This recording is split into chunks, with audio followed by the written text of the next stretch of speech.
আজকে আমি নুডলস বানাবো, তো আপনাদেরকে আমি দেখাবো যে আমি কিভাবে নুডলসটা রেডি করি, মানে নর্মালি। তো এখানে দেখতে পাচ্ছেন আমি অনেক রকমের সবজি নিছি, গাজর, ফুলকপি, টমেটো, দেন হচ্ছে পেঁয়াজ কুচি করে নিছি, ধনেপাতা, কাঁচামরিচ নিছি অল্প করে। অ্যান্ড আমি কিন্তু এই ফুলকপিগুলো আগেই সেদ্ধ করে রেখে দিয়েছিলাম। দেন এই যে দেখতে পাচ্ছেন নুডলস সেদ্ধ করে রাখছি, আর অল্প কিছু শ্রিম রাখছি, অ্যান্ড এগুলো কিন্তু একদম ক্লিন করা দেখতে পাচ্ছেন।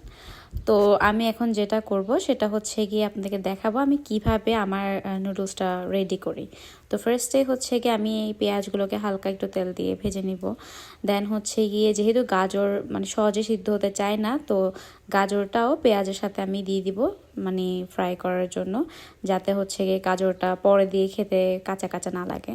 দেন এখন আমি সামান্য একটু লবণ দিয়ে দিব, কারণ হচ্ছে গিয়ে নুডলসের যে মশলাটা থাকে ওটা কিন্তু বিভিন্ন রকমের সবজি দিলে ওগুলো কভার করে না।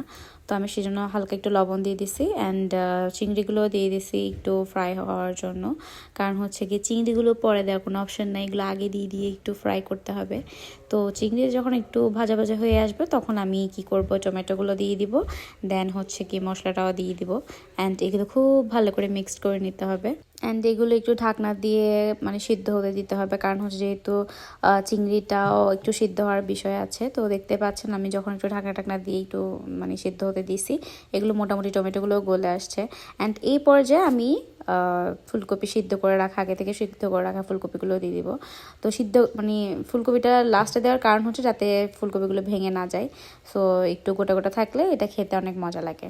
তো দেখতে পাচ্ছেন আমি কাঁচামরিচও দিয়ে দিচ্ছি, আমি খুবই অল্প পরিমাণে কাঁচামরিচ দিচ্ছি। আপনাদের যদি ইচ্ছা করে আপনারা চাইলে আরও বেশি দিতে পারেন, যেহেতু আমার বাসায় ঝাল জিনিসটা একটু কমই খাওয়া হয়, বিকজ আমার হাজব্যান্ড অ্যান্ড আদ্বিকা খুব কম পরিমাণে ঝাল খায়। সো এখন আমি আমার নুডলসটাও অ্যাড করে দিচ্ছি, অ্যান্ড এটাও ভালো করে মিক্সড করে নিচ্ছি। আর এখানে আর অন্য কোনো রকমের কোনো মশলা টশলা আমি কিছুই ইউজ করি না, আমি নর্মালিভাবে করে এই নুডলসটা রেডি করি।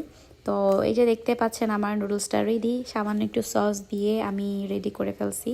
এখন এটা আমি ওনাকে খেতে দিব, দেখি উনি কি বলে।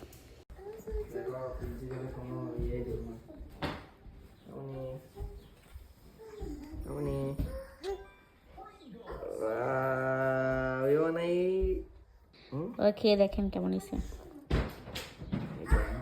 একটু করে কি নিয়েছেন।